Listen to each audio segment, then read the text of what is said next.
Gimana orang-orang yang sudah mengalami kejadian seperti KKN Desa Penari. Di film itu ada jin, ada makhluk halus, ada penunggu. Sikap kita tuh harus gimana? Kalau kita mau bahas kayak di film KKN, unsur-unsur mistis dan horor, khususnya di iman kekristenan, gimana sih cara kerja dari setan dan iblis sih kok? Kayak banyak pandangan, banyak orang-orang penasaran. Ini karena ini adalah satu topik yang sangat tabu dibicarakan di gereja, ataupun jarang, karena ini bukan sesuatu yang seharusnya, kalau menurut gue, bukan sesuatu yang memang seharusnya kita bicarakan dengan sering di gereja. Pak, temenku ada yang kesurupan itu harus gimana ya? Oh, itu aja sebutin dalam nama Tuhan Yesus gitu di kupingnya. Oke. Keluar ya dalam nama Tuhan Yesus. Terus sama dia, enggak, mending dia kayak begitu. Terus diulangin. Dalam nama Tuhan Yesus. Dalam nama Tuhan Yesus. Gitu. Sumpah, terus gue pas mampus, mantranya salah.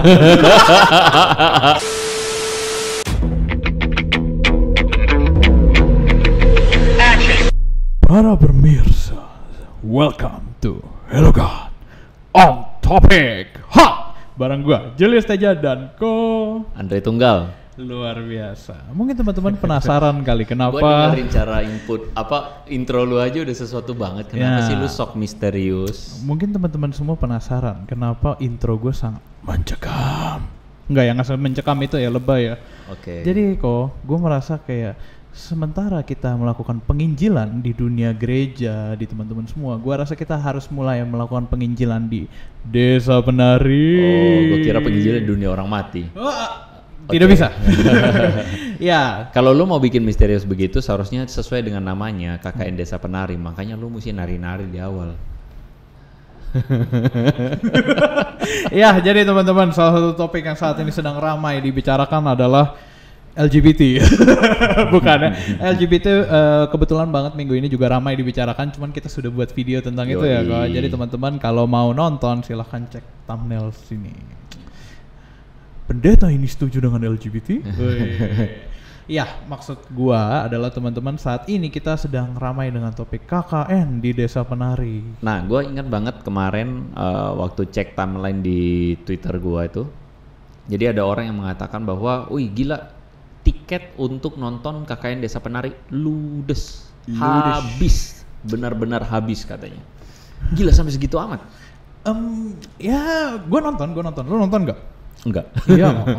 Gua belum sempat nonton. Oke, bagus. Tapi gua tahu ceritanya lah kira-kira. Iya, BTW fun fact juga, film itu kalau nggak salah dapat peringkat 1 film terlaris di Indonesia. Nggak tahu tahun ini atau film horor terlaris yang pernah ada di Indonesia.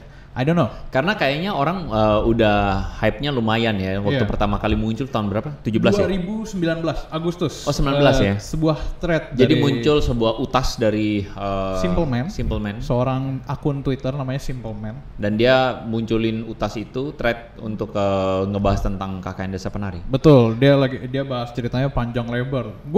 Gue juga baru baca setelah gue nonton filmnya. Oh gitu. Jadi gue nggak ngikutin ceritanya. Anyway, gue udah pernah bikin videonya. Gue ingat banget. Gue bikin videonya itu waktu gue lagi pimpin retreat. Serius? Iya. Ada videonya? Nah, ada videonya. Gue udah bikin di channel gue. Cuman ya waktu itu gue cuman bikin ya just sekelebat karena gue pikir ya. Tapi ternyata udah jadi film sekarang. Ya, gue menyarankan mungkin lu kalau mau iseng lu boleh nonton filmnya. Kalau nggak juga nggak apa-apa. Cuman kemarin sempat ramai dibicarakan, tapi yang menarik kok, ini kan sebenarnya film horor biasa dengan cerita horor yang mungkin sering terjadi di kota-kota besar bahkan di dunia. Yang menarik adalah kenapa banyak yang kesurupan pas nonton. Emang iya? Iya. Seriusan? Serius. Ini pertanyaannya, beneran kesurupan atau ketakutan? Nah, itu juga sebuah pertanyaan besar. Jangan-jangan ketakutan jadi kesurupan? Bisa jadi karena lagi rame banget di TikTok, banyak banget orang yang lu nonton bioskop KKN Desa Penari kesurupan. Terus gue gitu tuh mikir, kok di gereja nggak ada yang pas ibadah lagi kesurupan? Lah iyalah, kan katanya gereja tempat kudus. Haleluya, berarti hantu-hantu tidak ada jadi di sana. Jadi syaiton tidak masuk ke gereja, katanya begitu. Iya, di KKN Desa Penari itu banyak yang kesurupan. Nah itu gue sempet mikir, kok bisa kesurupan? Iya, nggak ada salahnya. Cuma maksud gue yang jadi pertanyaan teman-teman mungkin ya, balik lagi ke tadi. Apakah film itu mengandung benar-benar unsur horor? Karena kan ini berdasarkan real story. berdasarkan real story yang banyak orang tuh memperdebatkan pro dan kontra iya atau tidak kejadiannya beneran Oke, terjadi. jadi hari ini apakah kita sedang membicarakan KKN Desa Penarinya? Betul. Lu pernah KKN? Kalau definisi KKN adalah kuliah kerja nyata, which is itu berarti praktek, ya gue praktek. Selama gue sekolah teologi kan ada praktek. Praktek weekend, praktek 2 bulan, praktek 1 tahun. Jadi gue praktek weekend itu dalam setiap tahun udah ada praktek weekendnya. Tingkat pertama praktek weekendnya ada di sekolah minggu. Tingkat itu kemudian weekend di gereja. Gue pernah weekend di kampus. Kemudian gue praktek 2 bulan Palembang, Manado. Lalu praktek setahun Jakarta. Pertanyaan gue satu, pernah nggak praktek-praktek itu lu menghadapi dengan orang-orang yang kesurupan? Pernah. Menarik, saudara-saudara. Ya. Ini dia yang kita tunggu-tunggu. Oke, jadi hari ini kita akan membahas tentang fenomena kesurupan. Bisakah orang Kristen kesurupan? Mari kita tanyakan kepada Master. Kan bukannya gua tanya ke lu. Gua tidak punya pengalaman di bidang ini. Pernah kesurupan nggak? Enggak. Gua sebenarnya satu sisi gue pengen tahu rasanya orang kesurupan atau mengalami kasus kesurupan gimana. Kucing lu kesurupan nggak? Nggak bisa. Nggak bisa. Nah, cuman kalau gitu Ko Andre, kan lu pernah ngadepin kasusnya. Gue juga punya. Punya teman yang pernah menghadapi kasus kesurupan. Cuman kan kalau lu ceritanya mungkin lebih keren ya. Seorang rohaniwan menghadapi kasus kesurupan yang sudah dilatih untuk menghadapi syaiton. Nah, gue punya satu teman nih, dan temen lu juga, yang pernah menghadapi kasus kesurupan, tapi tidak diperlengkapi. Jadi maksudnya apa tidak diperlengkapi? Jadi dia menghadapi setan, seseorang yang kesurupan, berusaha mengusir jiper. Ya, kalau gitu teman-teman supaya penasaran kita langsung dengar aja kisahnya dari dia. Silakan, guest star kita hari ini, saudara-saudara. Harry Maguire Venedi. Boleh say hi ke teman-teman semua. Kok gestur mukanya begitu? Lagi kesurupan. Simulasi kesurupan. Oh, simulasi. Udah boleh balik. Oh iya, udah. Jadi simulasi doang. Kesurupan Harry Maguire bukan? Iya. Sampai jumpa. Nah, itu tadi hati-hati. Iya. Harry Maguire. Oke, jadi teman-teman ini kenalin namanya Ryan Giggs. Thank you. Ya, dia adalah salah satu teman kami di Hello God. Juga sama-sama melayani bareng. Mohon sedikit dimaklumin ya, agak norak sama kamera. Jadi lihat kamera begitu-begitu amat gitu ya. Tolong biasa aja ya, biasa aja. Yang mana sih kameranya? Gue sih ini. Gue sih nggak apa-apa dia lihat kamera. Sebenarnya nggak usah lihat kamera, lihat ini aja. Oh gitu. Sebenarnya. Cuman dia mah udah biasa lihat kamera melulu. Iya. Gue sih mendingan dia lihat kamera dibandingkan dia melihat hal-hal lain. Seperti sosok yang berdiri di belakangmu. Oh no. Iya, jadi teman-teman daripada ngelantur. Coba boleh diceritain ke teman-teman semua, ke kita berdua, gimana sih pengalaman kesurupan? Kenalan dulu dong sama Ryan. Kesurupan waktu itu. Oh iya, oke. Nah, teman-teman sekarang sudah tidak simulasi kesurupan ya. Jadi bisa ngomong secara normal gitu. Ya, namaku Ryan Giggs Venedin, fans Manchester United. Sekarang lagi sakit hati. Jadi tolong komen nanti kalau konten ini udah jadi jangan komen yang aneh-aneh. Kalau nggak saya suruh take down ini konten ya. Jangan sekali-kali menghina setan merah. Betul. Iya. Setan juga. Setan juga. Ya. Bagus, karena inilah topik kita hari ini. By the way, teman-teman pasti tahu dia ini si Farisi modern ya. Ya. Jadi inilah si Farisi modern. Bagus. Gitu. Jadi kita mengundang orang Farisi yang pernah pengalaman mengusir setan tetapi jiper. Betul. Iya, oke. Cerita dulu dong. Kalau gua pribadi banyak ya kejadiannya kayak gitu. Ada yang mengalami secara pribadi gitu. Sendiri lagi kemana gitu, terus ada yang gue ngalamin waktu di sekolah, bentuknya jadi komunal. Oh lagi rame. Bentar. Lu ngalamin orang kerasukan tuh banyak maksudnya? Oh enggak, banyak maksudnya momen. Yang ngerasain si kawan gue kesurupan ini banyak orang gitu loh, gak cuma gue doang gitu loh, dan kita ngerasain sama-sama tensionnya tuh kayak gimana. Oh gitu jadi loh. Banyak orang nggak hadapin gitu ya? Iya, saksi hidupnya banyak. Wih, saksi hidup. Boleh mungkin siapa tahu dia lagi nonton video. Oh, iya. Yang saksi dan yang kesurupan. Iya, lo mau gue ceritain yang mana dulu nih? Yang sekolah apa yang pribadi dulu? Dulu cerita aja lah. Sekolah dulu. Ya, Menarik sekolah dulu. Jadi dulu, ini cukup sedih sih teman-teman. Ini based on true story ya, bener ini based on true story. Jadi dulu gue kelas 3 SMK, BTW gue SMK, ya jurusan teknik, jadi gue STM lebih tepatnya. Asik. Nah terus dulu kan gue SMK itu mengidam-idamkan kalau misalkan suatu saat gue tuh punya pacar, beneran suatu saat punya pacar, karena notabene sekolah gue tuh sekolah negeri, jadi Kristennya jarang. Dan gue pengen cari orang Kristen, kalau bisa ada juga yang Cina, cuman Cina udahlah gue seret nggak mungkin dapat gitu. Kayaknya susah gitu ya. Susah, yang penting Kristen dah, gue nungguin gitu. Terus kayak gue Terus punya STM sepi perempuan lagi kan? Oh ada SMK-nya gitu, ada jurusan akuntansi sama patiserinya. Oke. Terus kayak gue berdoa, Tuhan kayaknya ini udah kelas 3 ya, udah saatnya gue lengser dari organisasi. Terus kayak tinggal UN, terus udah kayak fokus nanti. Udah saatnya meniti hidup, Iya, betul, menikah, betul. punya anak. Betul, itu betul kayak gitu. Kayak ya udahlah gitu, apa namanya, ayolah gue lulus dengan punya pacar kan keren. Amin. Nah, jadi akhirnya adalah adik kelas gitu masuk, terus kenalan dari organisasi kayak gitu kan. Ya itulah, pokoknya dia Kristen. Jangan gua sebutin dia sukunya, nanti ketahuan. Mungkin yang nonton ada temen gua jadi tahu gitu. Perempuan dong. Ya perempuan dong, sebut aja namanya Xiao Yu. Lu anak Tekken ya? Gue pikir Andrea, kan Andrea lebih bagus dari Andre. Ya Xiao Yu. Tekken. Udah stop. Ya Xiao Yu. Wah, ya udah. Nah, Xiao Yu. Jadi Udah si Xiao Yu. iya, jadi gue deket-deket, jadi gue suka antar jemput dia.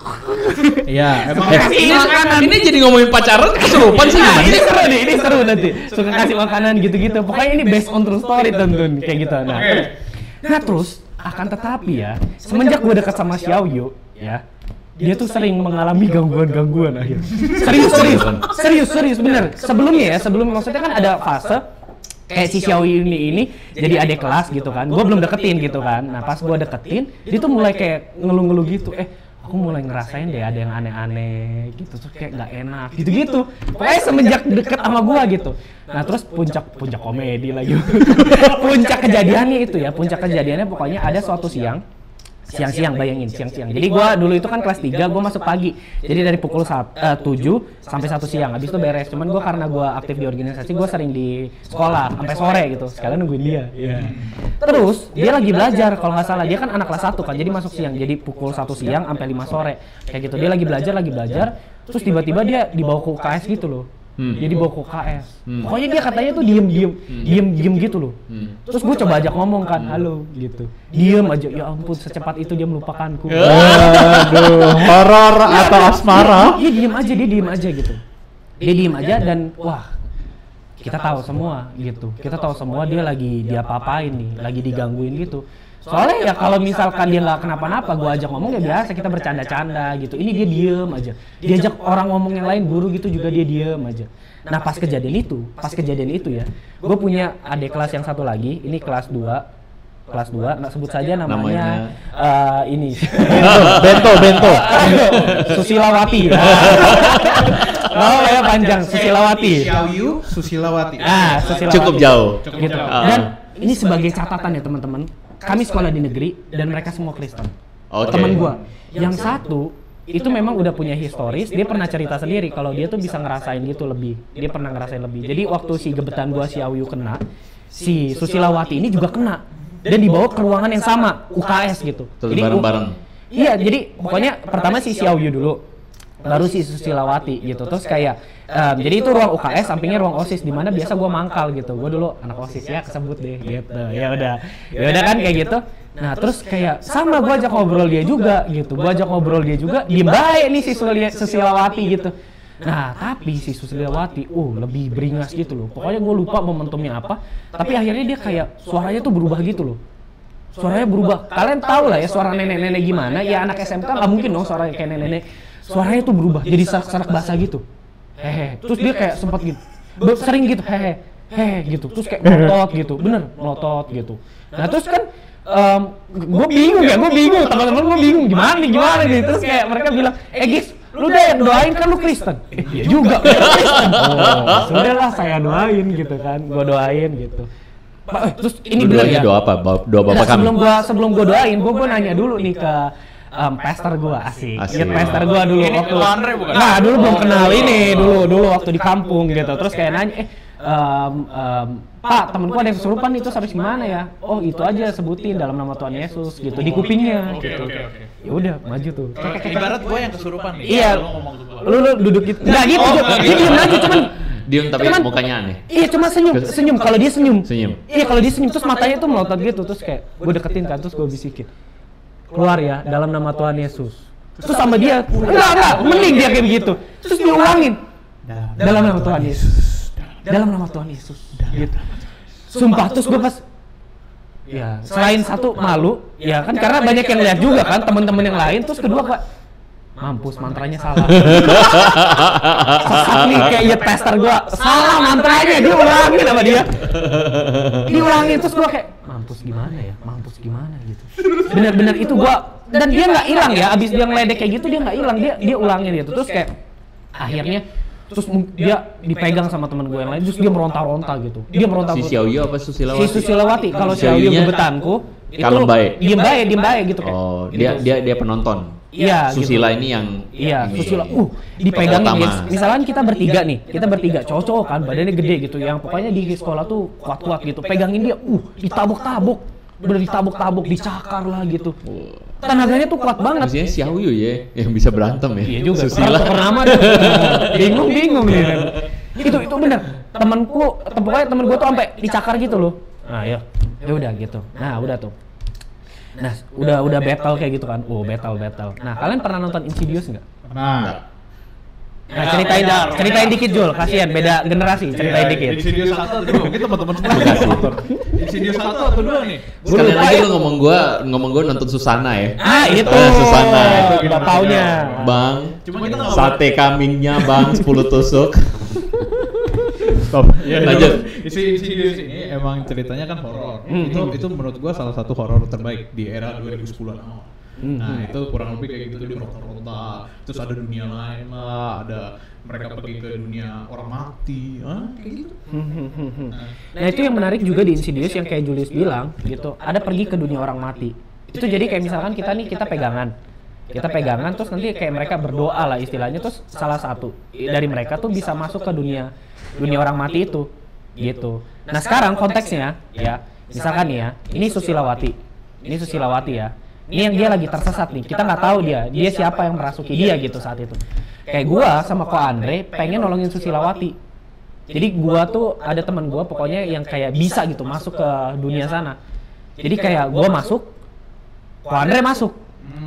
Nah, singkat cerita, pokoknya 3 orang yang kesana. Susilawati sadar udah. Nah, terus kayak gua skeptis gitu. Ini mah iniin aja kali pertunjukan aksi mereka gitu loh kayak ini mah itu doang. Cuman ya ini gue survei ke 3 orang yang nolongin sama Susilawati. Gue nanya terpisah, gue tanya ke Susilawati dulu. Susilawati, lu waktu kesurupan ngerasain apa? Oh, jadi waktu yang gue rasain waktu kesurupan gue tuh kayak ada di suatu ruangan gitu. Jadi gue lagi nyari orang, nggak ada siapa-siapa, terus gelap. Terus ada momen ketika 3 orang teman gue tadi nyari Susilawati. Jadi kayak Susilawati tuh manggil Gigs, Andre, tapi 3 orang tuh nggak denger. Nah, terus mirip Insidious. Udah kan selesai tuh. Gue tanya di tempat yang terpisah sama orang-orang yang nolongin 3 orang itu. Gue terpisah ya, bukan 3 orang gue kumpulin terus gue tanya, enggak, terpisah kayak satu-satu. Andre gitu. Lu tadi ngapain gitu? Oh iya, gue masuk ke alam terus gue nyari si Susilawati. Gue manggilin juga tapi gue nggak ketemu dia. Nah itu gue kayak bingung gitu. Kayak gue udah nanya di tempat terpisah tapi jawaban mereka tuh mirip-mirip dan mirip Insidious gitu. Wah, ternyata Insidious diproduksi oleh orang Indonesia. Pertanyaan gua langsung. Pertanyaan gua nih. Kalian waktu kejadian terjadi udah nonton Insidious nggak? Belum. Aduh, Bentar. Oh, udah harus ya. Oke. Soalnya kan kalau gua sekolah waktu itu angkatan 2016 kan. Insidious berapa? 2010 ya? 2010 2011. Iya, harusnya berarti udah udah nonton. Makanya gue bisa bilang kayak Insidious gitu. Cuman banyak teman gue yang di situ pas di sekolah nggak nonton Insidious. Gitu sih.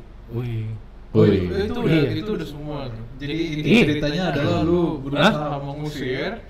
Cuman apa daya, ibarat kayak anak-anak sekewa ya. mungkin better luck next time. Iya. Pokoknya inti dari cerita gue saat ini pesan moral yang bisa diambil satu. Ketika gue mau mengusir, gue ditolak sama si setan. Yang kedua, gue ditolak sama gebetan gue juga. Si Xiaoyu. Oke, gue juga punya satu pertanyaan.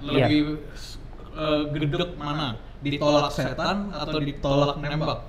Ditolak nembak. Oh, tetap Oke. ya. Jadi yang lebih ditakutin adalah kalau ditolak nembak daripada ditolak setan. Gitu. Oke, demikian selesai siaran kita hari ini. podcast kita. Thank you. Iya, cocok kok.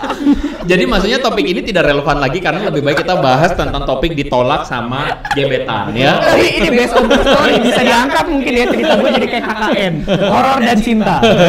Iya. Sebenarnya kalau kita mau bahas kayak di film KKN, unsur-unsur mistis dan horor khususnya di iman kekristenan, gimana sih cara kerja dari setan dan iblis sih kok? Kayak banyak pandangan, banyak orang-orang penasaran. Ini karena ini adalah satu topik yang sangat tabu dibicarakan di gereja ataupun Jarang, karena ini bukan sesuatu yang seharusnya kalau menurut gue ya, bukan sesuatu yang memang seharusnya kita bicarakan dengan sering di gereja. Tapi juga memang kita tidak pernah membicarakan masalahnya. Kayak gitu kan ya. Karena apa? Karena masalahnya kejadian kayak begini bukan sesuatu yang terjadi pada setiap orang. Setuju dulu nggak? Setuju. Ini nggak terjadi pada setiap orang dan ini bukan needs setiap orang. But anyway, kita sadar dari Hello God, kita tahu bahwa hari ini teman-teman pasti kepo. Iya dong, gitu. Apalagi udah rame nih, dan pasti ada kekepoan begini. Setan beneran ada nggak sih? Itu dulu satu. Yang kedua, terus kemudian orang bisa kesurupan gimana tuh ceritanya gitu kan? Terus yang ketiga, orang Kristen bisa nggak kesurupan gitu? Gue penakut, gue takut setan, gimana dong gitu kan? Mungkin gitu-gitu yang ceritanya.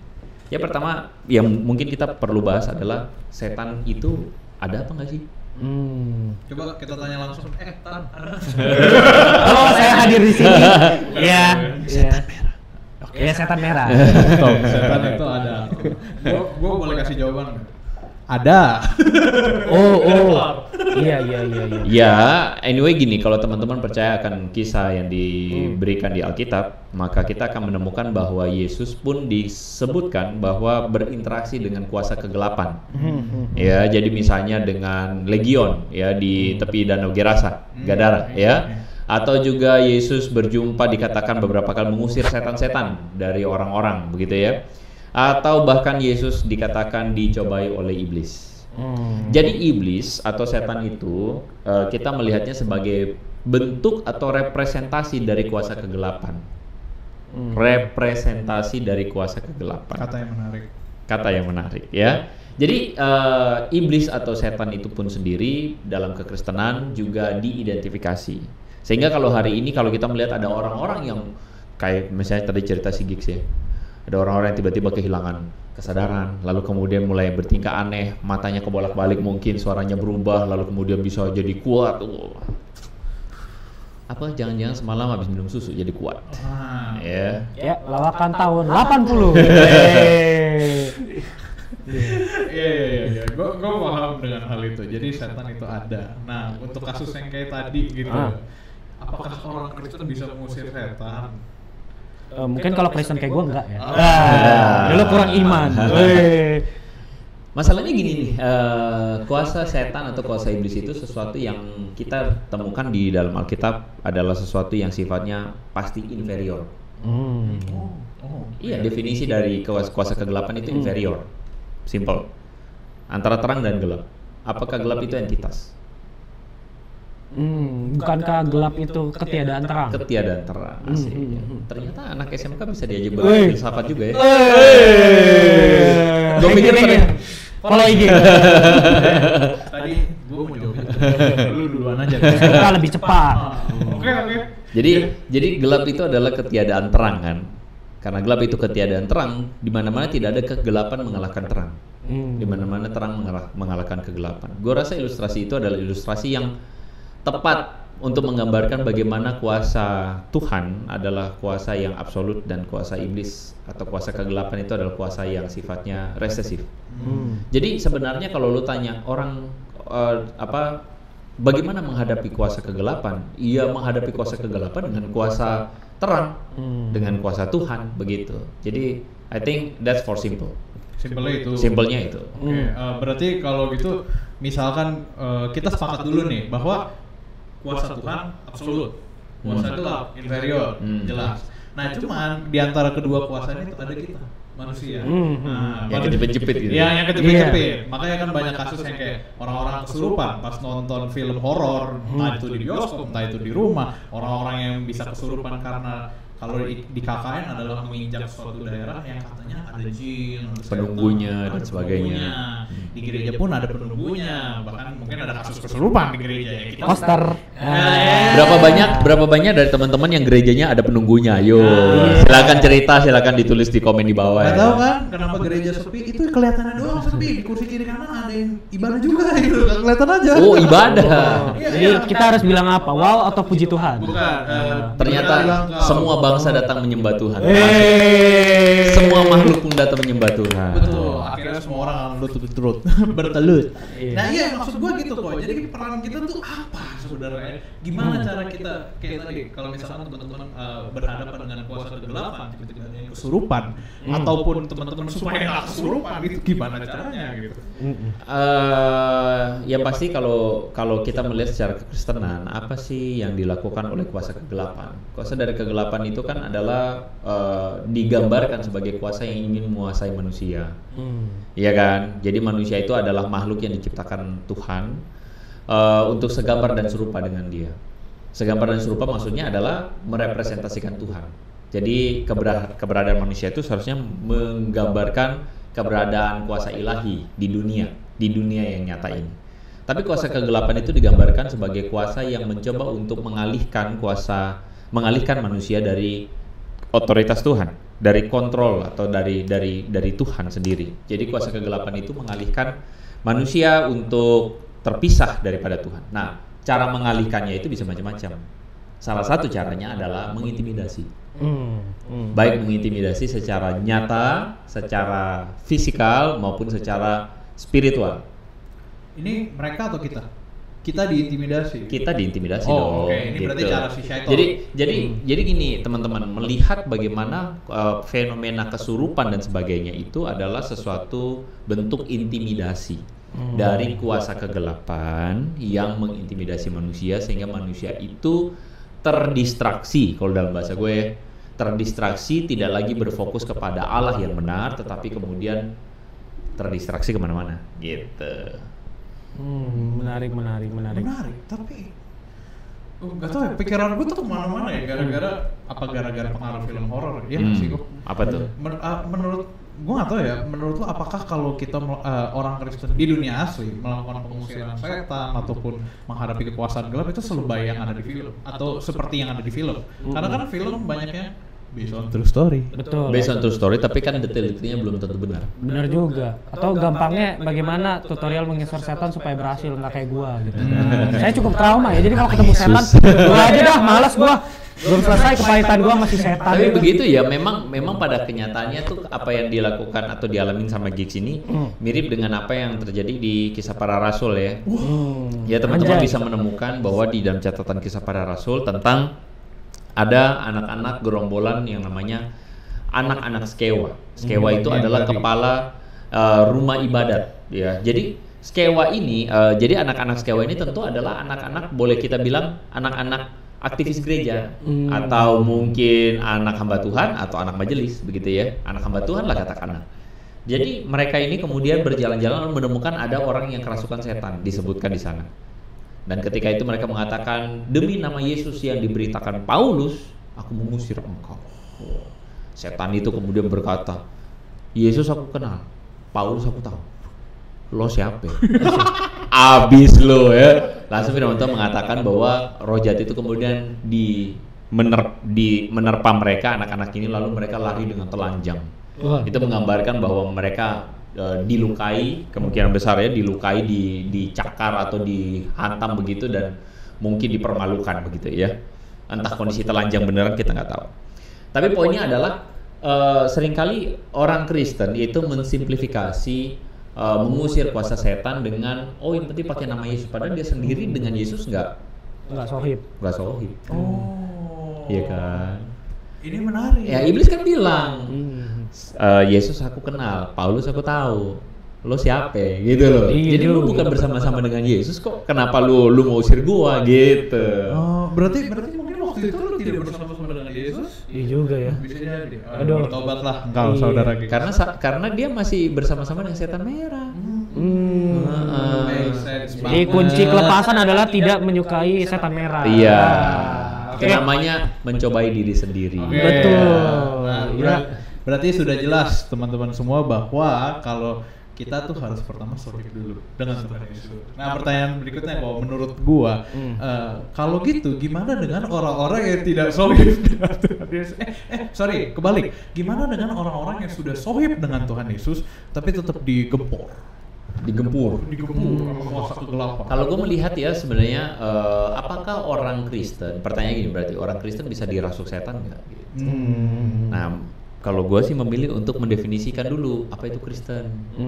Kalau agama Kristen, KTP lu Kristen, ya orang KTP Kristen juga bisa juga melakukan kejahatan, bisa juga nipu orang, korupsi, bisa juga macam-macam kan gitu. Jadi nama agama Kristen, KTP Kristen tidak menunjukkan keberadaan dirinya, hubungannya dengan Tuhan itu baik, begitu kan ya. Dia adalah seorang pengikut Yesus sejati, itu tidak menjamin. Kalau definisinya demikian, berarti apakah orang Kristen yang demikian bisa diganggu setan? Oh, sangat bisa banget. Malah gak usah diganggu setan. Diapain? Gak usah diganggu setan, udah jadi setan. Weh, luar binasa, bertobat kamu setan-setan. Iya. Bener nggak? Gua tanya, lebih celaka lebih bahaya mana? Diganggu setan atau udah jadi setan? Tergantung, kalau lu jadi setan kan lu ganggu. Bener juga. Kalau lu jadi setan lu nggak bahaya. Kalau lu ngebahayain orang lain. Oke, pertanyaan, lebih toksik mana? Diganggu setan atau kemudian jadi setan? Ya kalau Julius sih pilih jadi setan ya. Julius itu. Kalau gua sih enggak ya. Nah, gitu. kadang-kadang tuh makanya gini loh, kita menjadikan ini sesuatu yang tidak pada tempatnya. Dalam arti pembahasan tentang setan ini kita lupa bahwa sebenarnya ini bukan sesuatu yang seharusnya kita propagandakan. Kita seharusnya lebih banyak mengingatkan orang Kristen, lebih tepatnya khususnya orang Kristen, untuk jangan, lu gak usah pikir jauh-jauh dah diganggu setan lah, kuasa setan lah. Ada banyak orang Kristen lebay. Lebay itu apa? Dikit-dikit tuh ini kuasa iblis. Saya jatuh dalam dosa gara-gara digoda iblis. Bukan digoda iblis, otak lu aja yang udah kepengaruh iblis, kan gitu kan ya. Ngerti maksudnya nggak? Ngerti. Jadi sebenarnya kita takut akan sesuatu yang sebenarnya bukan pada esensinya. Lebih berbahaya kalau misalnya hati kita yang dekat dengan iblis daripada kita diganggu iblis, bukan? Ada jokes nih yang mengatakan iblis, lu gangguin dia tuh supaya dia ini, nggak usah ganggu, dia udah jadi iblis gitu. Dia kawan kita gitu kan. Asik. Sahabat untuk selamanya. Berbagi. Pantas saja setan tuh jangan gangguin orang-orang jahat. Karena kan temenan. Akrab, sohib, pantas. Juga tuh. Nah, tapi pertanyaan belum kejawab. Sorry. Jadi orang Kristen sejati bisa diganggu iblis nggak? Diganggu? Bisa. Iya. Menurut gua bisa juga. Gua pernah. Gua orang Kristen. Bangga ya sekarang. Sebuah kesimpulan. Maksudnya apa? Ya, oke lah. Jadi bisa diganggu, bisa. Gue percaya bisa diganggu. Bukannya ada Roh Kudus? Wih, seru nih. Berarti Bukannya ada Tuhan? Mungkin perspektif diganggunya sih. Asik. Kayak kadang tuh, misalkan lu lagi di rumah sendiri, diganggu tuh bisa macem-macem. Mati lampu, itu ganggu banget bro. Tidak ada wifi, tidak ada listrik. Atau lu mati lampu. Gue baru tahu iblis high tech juga mati wifi. Kalau itu iblis, itu gue merasa terganggu. Atau nggak kayak tiba-tiba ada barang jatuh, boom. Atau nggak tiba-tiba ini TV-nya mati. Itu kan orang-orang kadang relate dengan itu. Kuasa gelap ya. Kuasa gelap. Terus ada yang tiba-tiba kayak, sorry jangan ganggu. Kayak gitu. Whatever it is ya, sebenarnya orang Kristen itu bisa saja diintimidasi. Diintimidasi itu dalam arti ya diganggu dalam bentuk-bentuk yang tadi misalnya lu bilang. Ya, atau whatever lah. Meskipun gue sendiri secara pribadi tidak ingin melebay-lebaykan sesuatu, skeptis. Jadi kita itu sebaiknya, kalau gua ya lebih suka skeptis. Karena ntar kalau kita apa-apa iblis kitanya, padahal enggak kan, memalukan kan. Pernah kejadian satu kali di retret, kita diminta doain ada satu anak yang katanya kerasukan setan. Oh, ini yang tadi lu cerita? Apa ya? Yang lu bilang lu pernah mengurusi orang yang kerasukan. Oh, ini salah satu. Banyak langganan dia mah, banyak. Jadi teman-teman kontak Ghostbusters. Iya. Enggak ini gue enggak minat. Tapi kalau ada ya udah. Jadi ceritanya nih anak, dia waktu kita masuk ke kamar dia udah di lantai, udah kejang begitu. Wow, itu badannya udah ngelinting begitu. Terus Udah satu tim sama teman udah langsung nyanyi terus dia doain, terus gue sambil lihat, gue liatin dulu tuh nih anak, gue liatin ini kerasukan beneran apa enggak gue lihat dari gayanya kejang gitu, kejangnya masya Allah tegang begitu kan, terus matanya tuh kebalik, lihat satu tempat, dia satu titik begitu, terus dia tunjukin, wah itu ada iblisnya, lu pada heboh. Gue lihat kok gue ngerasa ini bukan kuasa setan ya gitu, gue ngerasanya begitu, kok gue nggak berasa ini kuasa iblis ya, tapi ya udahlah didoain selesai dan sebagainya. Terus selesai gue bilang sama orang tuanya, Bu boleh deh coba nanti pulang periksain anak ini, soalnya waktu gue tanya ini anak kejadian pertama kali, oh enggak beberapa kali Pak begini-begini, kita udah doain, udah apa, udah pakai ini pakai itulah minyak. Terus kemudian gue bilang enggak deh, pulang coba bawa ke rumah sakit, cari dokter saraf, cekin. Oke. Beneran waktu pulang apa gitu ya, kejadian lewat, ternyata selesai. 2 minggu lah, 3 minggu ketemu lagi di gereja. Terus gue tanya, Bu gimana anaknya si itu? Iya Pak bener kata dokter saraf, ada gangguan makanya itu kejang.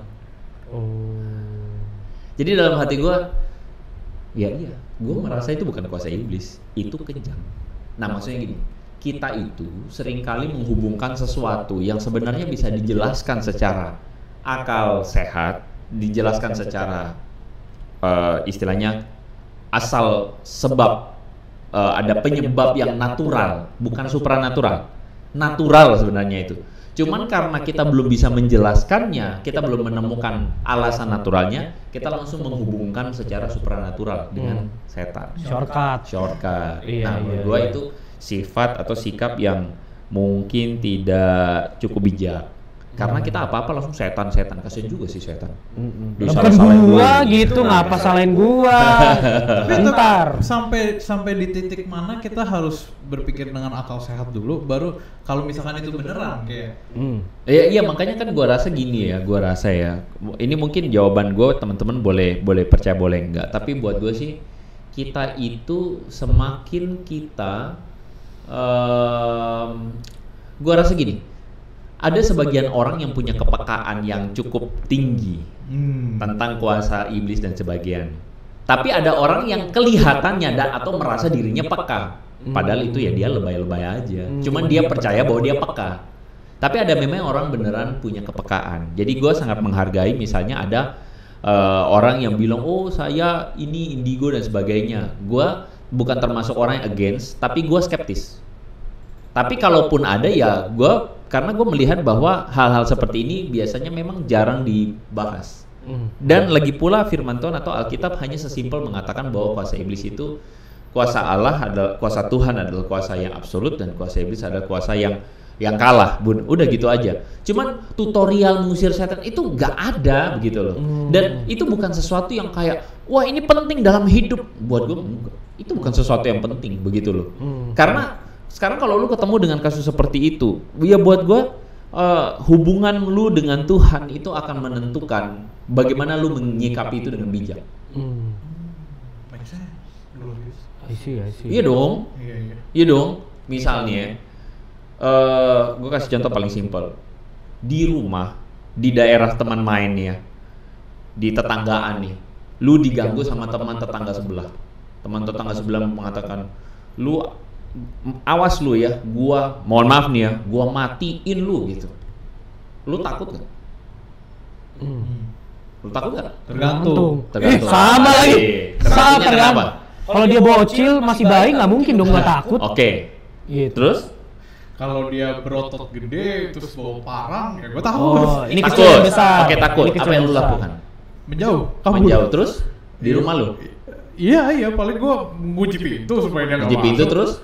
Sembunyi atau nggak diem doa. Iya, jawaban yang gua harapkan adalah lu lapor ke orang tua lu dong. Oh. Ya nggak sih? Lu manggil gua dong, gua kan orang tua lu. Bapak itu yang berotot. Gangguin Pak. Terus bapak gua tahu-tahu ngomong, iya papa juga takut. Kita pindah rumah aja.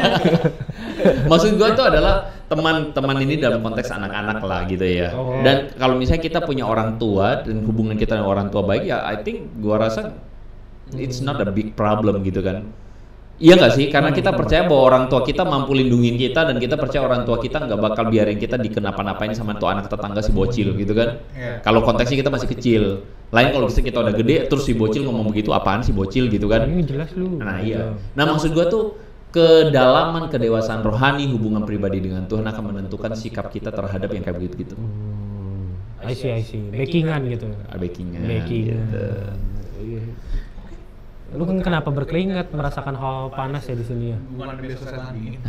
Setan panas. Banyak orang bilang kalau lu ada Setan perasaan panas atau tuh setan dingin? menggigit. Tergantung setannya udah di neraka atau belum. Bener juga Iya. tuh. Enggak, gua tahu. Tergantung setannya bekerja di mana, pelayanan di mana. Kalau di negara tropis panas.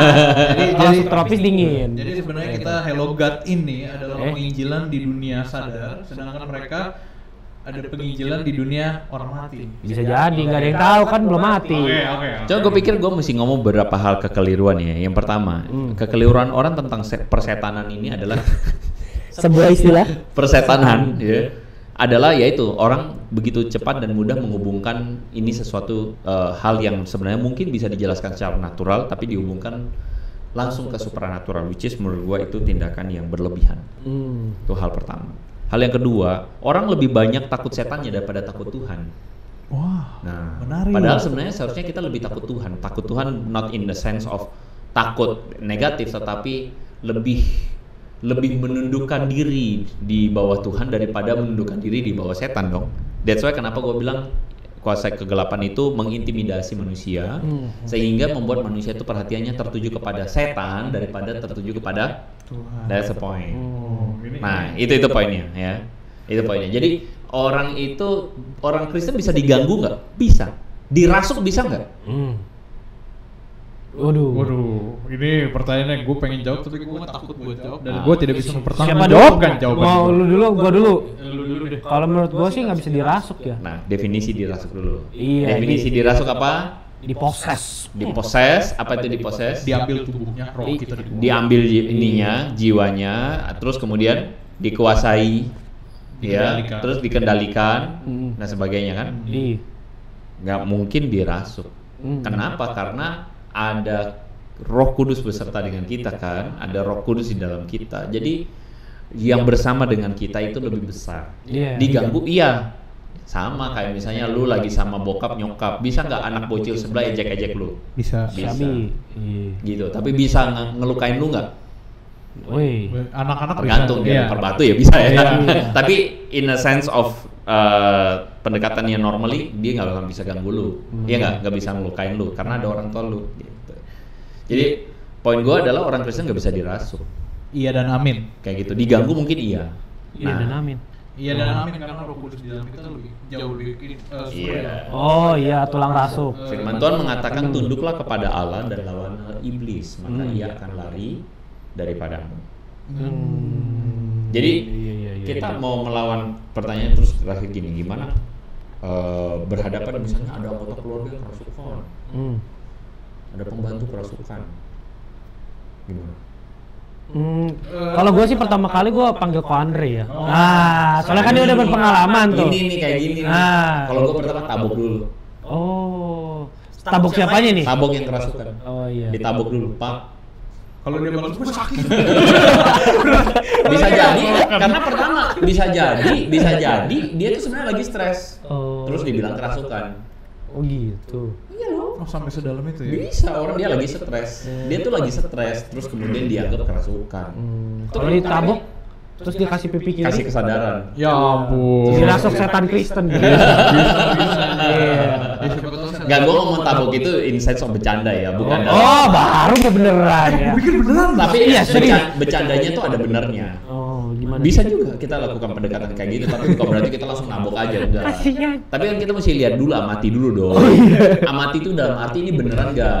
Maksudnya ini beneran kuasa iblis nggak? Untuk memastikannya apa? Lu tabok-tabokin, lu sadarin maksudnya. Oh. Lu tamparin, woi sadar gitu. Kalau misalnya dia balik ya sudah kan. Oh, iya. Tapi kan ada yang saya gue bilang tanda kerasukan tuh gimana sih? Dia misalnya suara berubah, tapi suara berubah gue juga belum bisa bilang ini kerasukan. Bisa jadi enggak juga. Tapi misalnya bener-bener dia suaranya jadi laki-laki misalnya. perempuan jadi laki-laki. Gitu. Iya, itu kita mesti selalu menemukan apakah ada alasan naturalnya nggak? Bisa naturalnya kayak gitu nggak? Gitu. Yang laki-laki suaranya jadi perempuan bisa nggak? Bisa. Kalau natural mah nggak bisa. Oh, natural nggak bisa. Iya. Bisa dibikin-bikin nggak? Bisa. Bisa juga. aja. Bisa harusnya. Bisa aja gitu. Jadi itu cuma salah satu. Salah duanya misalnya matanya tuh kebalik jadi putih. Tapi kita mesti tanyain lagi, ini kejang atau bukan? Iya. Gua aja bisa loh nggak kejam matanya jadi putih. Nah, terus salah tiganya yang gua rasa mungkin sesuatu yang di luar natural tuh begini. Dia tiba-tiba jadi kuat banget. 10 orang pegang, 10 orang mental semua. Nah, itu keras banget. Misalnya dia terbang. Itu serem sih pesulap Itu mungkin ada. ya. Itu serem sih. Itu ada. Itu ada. Kayak di TV-TV. Jadi bisa dia terbang. Itu ada. Ya gue apakah kau pernah menemukan langsung kayak gitu? Enggak. Tetapi kalau gue lihat bagaimana misalnya orang-orang di daerah ya, karena gue juga dari daerah, gue dengar itu cerita-cerita begitu. Parang melayang. Oh iya. Iya kan? Jadi kita nggak menganggap itu sebagai sesuatu yang kita remehkan atau rendahkan. Kita nggak perlu meremehkan. Ya, tapi kita ketika berhadapan dengan yang gitu-gitu, nah itu udah kuasa gelap. Kalau udah kuasa gelap kayak begitu, nah kita mesti lawan dengan kuasa Yesus. Dalam nama Tuhan Yesus. Gitu. Ada kuasa dalam darah namanya. Nah, Salah lagu. Biasanya kalau kayak begitu, memang ada sebaiknya kita cari teman. Cari teman. Terus temannya pada takut kencing celana terus. Sama aja dong. Berdua atau bertiga gitu ya. Dan kalau misalnya teman-teman melakukan pelayanan okultisme kayak begitu, jangan sebisa mungkin jangan sendiri. Karena itu perang mental. Nah, itu kan perang mental. Jadi orang yang kerasukan itu kan akan mengintimidasi. Gue pernah kalah mental. Pernah gitu. Nah, kalah mental itu jadi nggak kuat nih gitu, nggak kuat. Tapi makanya jangan sendiri. Terus kemudian jaga jarak. Jaga jarak kalau udah lu bisa pastiin ini orang kerasukan misalnya. Oh lu jaga jarak dan waktu lu doang jangan tutup mata. Bapak belum dia. Gue pikir pas Koandre bilang jaga jarak orangnya COVID. Jadi jaga jarak. Okay. Gue malah bingung kalau misalkan jangan sendiri itu, soalnya kan misalkan bertiga nih, satu ngusir, satu ngedoain, satu dokumentasi.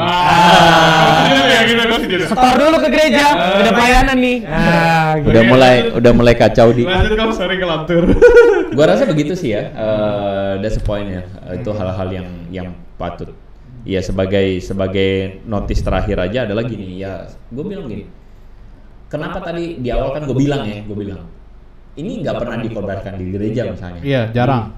Atau ada gereja yang kerjanya korbannya itu melulu, dukun melulu, kuasa gelap melulu. Oke, nggak usah dilanjutin. Gua tahu lu mau jemput. Gua juga bete kalau liatin begitu. Itu yang gua bilang, masalahnya gini. Lu mau propagandain apa sih? Mau cerita kuasa iblis atau kuasa Tuhan? Lebih baik lu cerita kuasa Tuhan, lebih baik lu cerita Injil, lebih baik lu cerita berita atau pesan atau ajaran yang mengubahkan kita supaya kita lebih dekat dan serupa dengan Yesus. Daripada kita menjadi orang-orang yang selalu setanofobia. Dikit-dikit setan. Ngapain lu jadi orang Kristen kayak begitu? Justru perhatian lu lebih tertuju kepada setan daripada perhatian lu tertuju kepada Tuhan. Lu lihat setan lu stres. Kalau 4-0 jadi stres kan? Nah itu stres nih gua makanya nih ya, agak kesel makanya. Bisa ya lu pelintir ke sana tuh bisa loh. Iya, saya sudah memperhatikan Dimana serius berada gitu ya. Itu kata Firman. Oke, mungkin teman-teman yang lagi nonton memetik sebuah pelajaran baru. Apa tuh? Coba lu. Satu, lu harus kritis sebagai orang Kristen apabila lu menghadapi kasus seperti ini. Dua, ya apabila kasus ini beneran ada, hadapi dengan kuasa Tuhan. Nah, mungkin banyak yang juga bertanya kok, kalau gitu gimana orang-orang yang sudah mengalami kejadian seperti KKN Desa Penari? Di film itu ada jin, ada makhluk halus, ada penunggu. Sikap kita tuh harus gimana? Misalkan lu mungkin belum nonton tapi lu tahu ceritanya kan, di KKN Desa Penari kalau lu ada di situ, lu mau ngapain? Misalkan nyawa gua sama Gigs nih terancam. Kita dijebak setan. Nah, terus habis itu lu mau ngapain gitu? Apa yang harus kita lakukan? Kalau kalian dijebak setan, Gue takutnya jawabannya Enggak, lu jawabannya, lu kan tanya gitu kalau gue sama Gigs dipengaruhi setan dan sebagainya. Ya karena gue mengasihi kalian, gue akan gue usir. Iya lu gimana sih Jul? Singkat padat. Gue usir kalian berdua. Gak diusir setan ya. Lu pergi dah nyusahin orang. Pergi. Setannya jiper. Ya. Iya dong. Cuman kalau gue sih gini, kita itu, gue khawatirnya begini, kita itu apa yang mau disampaikan oleh KKN Desa Penari itu adalah begini. Seringkali orang-orang itu nggak sopan ya. Gak sopan dengan budaya lokal, belagu, tidak menghormati, akhirnya dan tanda kutip dikerjain. Meskipun mereka nggak dikerjain sama orang desa tersebut ya, tetapi maksudnya katanya ada desa halus, ya kan, ada penunggu-penunggunya, jadi dikerjain. Menurut gua sih gini, kalau lu benar-benar Kristen, lu nggak bakal dikerjain. Apa alasan orang mau ngerjain lu? Iya kan, lu hidupnya baik, lu hidupnya bener, lu sopan gitu, lu pembawaan lu juga penuh hormat sama orang, kenapa orang mesti jahatin lu? Ya kecuali memang orangnya jahat. Jadi gue lebih setuju, gue lebih takut orang yang jahat daripada takut setan. Gue setuju banget. Gue lebih takut sama manusia daripada setan. Iya. Bukan Jumawa ya. Sorry, pas kita bahas ini si teman kita, perlu kita sebut nggak sih? Pokoknya teman kita ada teman di Hello God ada yang bilang sama gue, satu sisi gue merasa tertegur. Iya lu orangnya yang lagi nonton.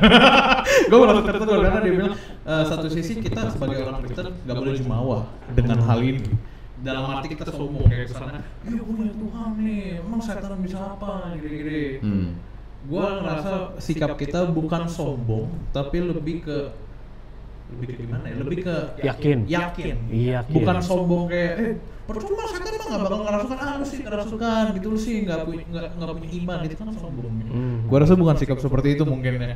Kita lebih sikap yang kayak respect dengan atau enggak sopan kayak tadi. Iya, dan menurut gue sih kita lebih sopan pada penduduk, katakanlah orang lokal begitu ya, karena biar gimana pun ya mereka adalah penduduk di situ dan di mana bumi dipijak langit dijunjung kan begitu. Tapi tetap kita ya mesti menjaga integritas kita sebagai orang Kristen, dan for sure gak usah takut dengan begitu-begituan karena roh yang bersama dengan kita lebih besar.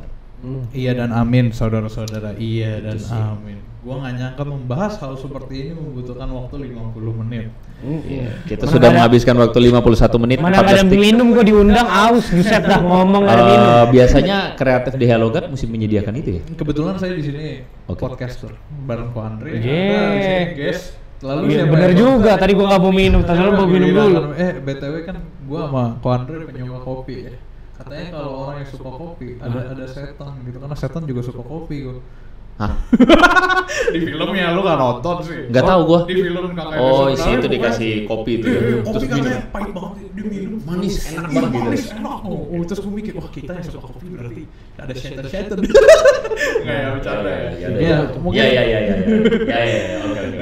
Sedang mencerna. Iya, dan mungkin untuk teman-teman kurang lebih seperti itulah, menjawab. Kadang nggak tahu teman-teman ini menjawab atau tidak, tapi gua rasa ini menjawab. Mungkin ini juga topik yang sangat jarang untuk dibicarakan, tapi kita berharap semoga teman-teman mendapat berkat dari sini ya. Haleluya. Suara lu berubah. Simulasi. Ya, intinya adalah kita harus lebih dekat dengan Tuhan, kita lebih yakin dengan Tuhan, kita lebih jangan sampai perhatian kita tertuju kepada setan. Perhatian kita tertuju kepada Tuhan. Haleluya saudara-saudara. Perhatiin gua juga bisa. Ya, gua rasa cukup sampai situ lah ya ngasih kok. Ada yang lo mau sampaikan lagi nggak ke teman-teman semua? Cukup. Kalau misalkan siapa tahu mereka berhubungan dengan setan, komen di bawah. Ko Andre datang. Kalau siapa tahu ada mau cerita membagikan tentang dunia persetanan, silakan. Oh iya, kita terbuka banget.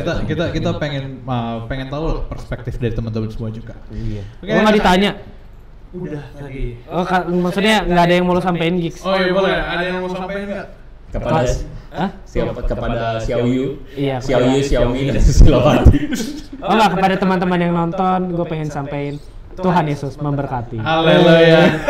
Oke, kalau gitu terima kasih teman-teman sudah menonton Hello God on Topic, where Hello God will always be on topic. God bless you. Suara lu kayak suara Stay biasa. connected with Hello God.